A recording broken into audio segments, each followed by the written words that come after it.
the frustration of trying to get this video going. First of all, I recorded it on my iPhone 15, which I did just drop in a bowl of water. I was soaking beans. I'm making some great northern beans and I wanted to mix them with pinto beans. And so I was rinsing the beans and I knew I was going to make a video, and I dropped the phone in water. But ChatGPT said that it's okay because the iPhone 15 is clearly water resistant. And I don't know if it's giving like I'm just getting older, but when I say I have no idea what this phone does, like it's so crazy. You can get these new iPhones and I don't even use half of its features. So it's like, what a waste of money. You know what I mean? But I dropped the phone in the water, got the phone out of the water, started recording on my other phone. Both of my phones are, for whatever reason, out of storage. I've offloaded apps. I've just done the most to try to get this video going. But I'm like, no, I want to record a video today because I just feel like it's been so long. So I said, you know what? I'm just going to get on here and go live because I feel like if nothing else, you guys can catch the replay. So anyway, finally, now that we're here, this is my fifth attempt at this point to record this video, and I just think at this point we should be able to flow. So hopefully my words flow like honey, because at this point I can't. So first and foremost, I got new glasses. Do you guys like them? My hair is growing. I'm thinking about cutting it. You know, that's just a little here or there. I would love to do content. I probably will, you know, shift gears at some point in my life and do different content, but I doubt it, you know, because honestly, I feel like the fashion is just totally incorporated with everything I want to say. It's pretty late, so I'm just going to go ahead and get into the video. And so I'm coming on today to kind of talk about, you know, you guys asked for a motivational video. And so I just kind of thought like, oh, okay, like what do I want to talk about? And initially I was going to talk about resilience, and obviously I was going to talk about it in a different way, like in terms of like, you know, dreams dying and dreams deferred, because I feel like that's something I've referenced a few times on the community page, and I do feel like you guys really engaged with that post, and I just think it's something that we carry, right? And the reason why I say it's something that we carry as African Americans is because so many of us have so much potential, but oftentimes are undersourced, right? We're unsupported. And we don't get those dreams off the ground, right? And I notice this especially with older generations. You know, we're living in a day and age now where we have technological advancements that actually allow for us to come out in the world and do great things, right? We can meet people. We don't have to travel to New York and get a plane ticket to Chicago, or, you know, take the Amtrak to California, right? Today, we can just come online, put a couple hashtags, and meet the people that we need to meet. So that's what I was going to talk about. But now I said, you know, I'm going to come over here and I want to talk about getting played, right? I'm going to talk about getting played, and I'm going to talk about how to kind of recover from that, because it's late and this is not going to be like a lazy thinking video per se. You guys know I always come with some type of insight that I hope that you can take from the video. And I don't want to necessarily preface like gender wars, you know what I mean? But I do want to talk about something that, you know, I've seen on Instagram, and I thought, you know, that's pretty inspiring, right? So there was this girl who made a video, and she just kind of talked about how she wasn't going to raise her daughter to think that she was fast, right? Fast, you know, very promiscuous, so to speak, because she had a crush on boys. And someone like stitched the video. I don't even know if you call it stitch over on Instagram. I'm not on TikTok anymore because it was just a little too crazy. I may come back to TikTok. I kind of like just the engagement, but at the same time I just kind of felt like I was aging out of TikTok. But I know that sounds kind of crazy. I think I just kind of had a bad video out and I got bullied, and I was like, this is too much. So anyway, this girl, and I'm actually wearing these really cute linen pants, so I had a really cute outfit on today. I had like bangles and it was just really fun, but it's late, so now we're just kind of toning down.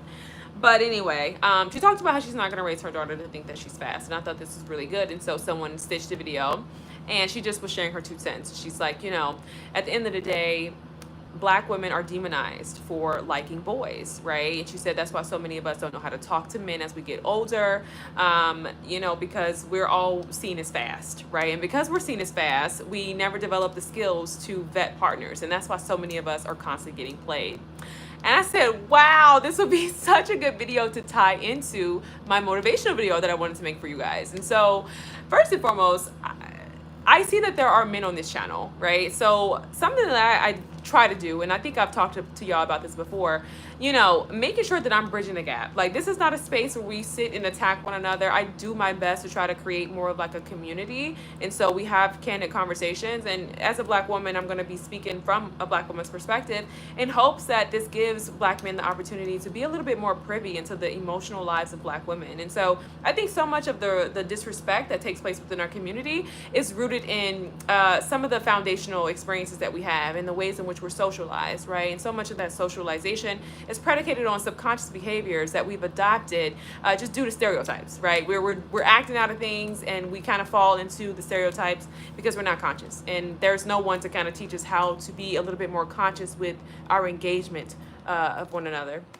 So first and foremost, I said, wow, that video is so true, right? So many of us do not have a clue on how to interact with men. And you'll see this many times over. You know what I mean? Many times over. I've had my fair share of experiences, you know, and it is because we are so afraid of falling into that stereotype of being Black women and Black girls who are hypersexual, right? It's really unfortunate. We know that there's always been a, you know, historical amazement at Black women's bodies, right? And so here we are, fast forward, and you know, for so many of us, we've been looked at inappropriately. Some of us may have been touched inappropriately. You know, had conversations that were inappropriate. I remember looking back in like grade school, middle school, and you know, some of the conversations that boys were having, it was totally like sexual harassment. You know, for some of the girls who were a little bit more developed, and you know, touching, inappropriate touching, things like that. And I just think that those experiences shape us in such a way, and I just don't think there's ever really any conversations around that. We know that healing is our own work, right? We know that as women, we have to heal on our own. We cannot, you know, force anybody to heal us. But at the end of the day, you know, it's one of those things where, no, seriously, we really do have such early experiences where, you know, we just, you know, we didn't really have a clean head start, right? But it's no different than Black men, right? There are some older men who don't have experiences in terms of like talking with women and speaking to women and having, you know, a lot of dating experiences. And that is because for a lot of Black boys, you know, the rite of passage to boyhood is criminality. And then for men, the rite of passage to manhood is typically misogyny, right? It's dogging women, it's notches in the belt, you know what I mean? It's gaming women, it's playing women. And when that is the foundation, I do think that a lot of Black boys are going to have low self-esteem, right? Because you're not being a person of integrity. And one of the pillars of healthy self-esteem is actually being a person who has integrity. So that's that. And then, so back to what I was saying about Black women and Black girls, you know, when you grow up and you're shamed, you know what I mean? When you're shamed for having crushes on guys, or you know, everyone in the community comes down really hard on you, or you're demonized by your teachers and so forth for having crushes on boys, then quite naturally you're going to be very ashamed as you get older as a woman, and you're not really going to lean into that. And so I think that looks like, you know, relinquishing a sense of self-agency. And I do think in that relinquishing a sense of self-agency, I do think that's what leads a lot of us to make really poor choices in terms of dating, you know? And so fast forward, you have a lot of Black women out here who are like, men are not this, you know? And then it just becomes this echo chamber. And then at that point, it becomes a belief. You hear it so often, right? And so obviously we know that's not true, right? But at the end of the day, that happens. And so I just think in terms of like building community and healing and like overcoming getting played for Black women, I think it starts with renewing your mind, most importantly. And then I also think it starts with, you know, just kind of recognizing the root of things. You know what I mean? Are you afraid to talk to men because you haven't had experiences with men? And why haven't you had experiences with men? Oh, okay, because there's this level of shame here, right? You can't have healthy self-esteem and feel confident in yourself if you are ashamed of yourself, right? And I think that shame, you were talking about, you know, as being a feminine woman, so to speak, or just being a woman in general, that comes with some level of sensuality. And if you're afraid of your sensuality, and if you're made to feel ashamed of your sensuality, then quite naturally you are not going to engage with it in a way that, you know, is I don't want to say appropriate, but you know, you're not going to engage with it in a way that like you own it, right? You're not going to be empowered in who you are as a woman. And so that's why some of us may come off a little bit more stronger. We may come off, you know, whatever armor we use to kind of mask that, you know, is how that's going to manifest. And then with men, I think that, you know, having to always kind of be macho because your sexuality is in question, right? For men, typically the ways in which black boys are socialized is that, like I said, criminality or rite of passage in manhood, which is misogyny. You know, if you're not in the lines of that, then, you know, you're going to feel insecure within yourself because you're going to be like, wow, I don't feel, you know, man enough, right? So to speak. And so you may find yourself playing women. And so I think if any of us are going to get to a place in where we're healthy, one, I think it looks like having healthy relationships in terms of like platonic relationships. I don't think that we have enough of that. Bell Hooks talked about that in her book, Black People in Self-Esteem. It's Rock My Soul by Bell Hooks.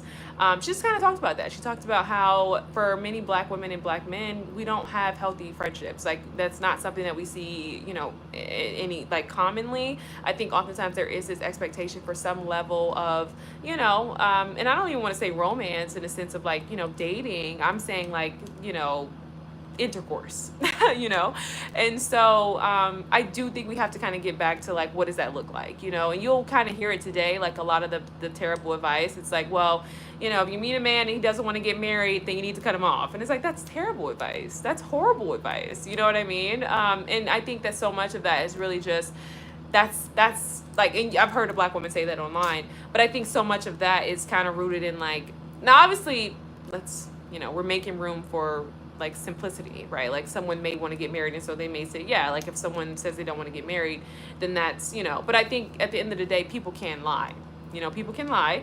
And I just don't think that that's not good advice to share with people. And I actually think that reel got like a couple thousand views, you know what I mean? And so, you know, I think by saying that, oh, you know, if a guy doesn't want to get married, if you meet someone and they say, you know, they don't know if they want to get married and he doesn't know about, you know, little stupid advice that we kind of hear like more commonly, that type of stuff I think sets women up to be played because one, I just feel like it's words, you don't really know, you know what I mean? And really what that is like you being afraid and like trying to have some type of control. And so it's kind of like you're under the guise of like, I'm going to do this vetting process with questions, but it's not real. You know what I mean? And it's like, I don't know. I just think that, I just feel like what I'm trying to say is, I think in terms of like having healthy self-esteem and choosing the right partners, I just think we have to get back to getting to know one another. You know what I mean? I think we have to get back to mutual respect. You know what I mean? Innate curiosity, like things that we may have put aside or, you know what I mean? In terms of like trying to just be a little bit more logistical. Like I just think that today we make mating a little too technical, and I think we have to get back to our feelings is what I'm saying. So there's that. I think I'm going to end the video, but I'm going to wrap up. But yes, in terms of like recovering from getting played, I know that this was like I said, this is a bit of a later video, so I didn't really think to like, my plan was to make a video about resilience, but I may make that another day. But today I wanted to record a video, so I made this video. But anyway, you know, in terms of getting played, I think you just have to recognize the origins of things. You know, recognize the origins of things. If you went after someone as a man because, you know, this person was hypersexual or maybe fit into some type of stereotype or whatever the case may be, and it was really just so that you can feel more validated in your manhood and your masculinity, and then you got played, you have to get to the root of that. You know what I mean? Like, you really don't want to be with this person. You want to be with someone who is a little bit more like this, but you feel insecure as a man, and so you feel like you have to pursue this woman who is obviously not a good match for you. You know what I mean? And so I just think that if black men and black women get to the roots of the ways in which we're socialized, you know what I mean? Like I said, with black women with shame, well, really all of us with shame, then I do think that we can start to have healthy relational dynamics. And I do think a lot of that starts with friendship and just getting back to the basics of getting to know people. Like, we're not there anymore. You know what I mean? I don't know what it is with this culture today. Everyone is like so, and when I say hot and ready, I mean like, you know, if she didn't text you back within 5 minutes, then you have to cut her off. She's not serious. You know, if he says he don't want to marry you or the first date, then it's not like, you know, I just think we have to get back to just existing and having mutual respect and getting to know one another.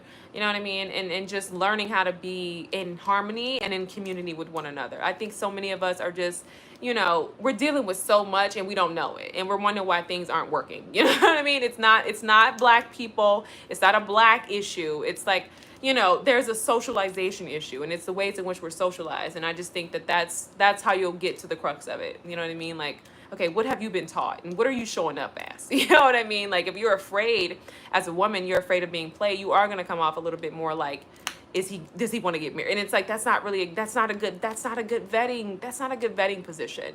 You know what I mean? And if you're not so sure of your masculinity, maybe because you are creative, or maybe because you are softer, or perhaps you're a black man and you like to read, and just things like that. I think that you are going to have to get back to, feeling a little bit more sure of yourself, and you're going to have to get back to integrity. You're going to have to get out of the race of dogging women, of gaming women, to feel masculine and secure within yourself. You're going to get out of that. You're going to have to break out of that. You're going to have to break out of the misogyny. Okay, you're going to have to say, this is who I am, right? You're going to have to be defiant.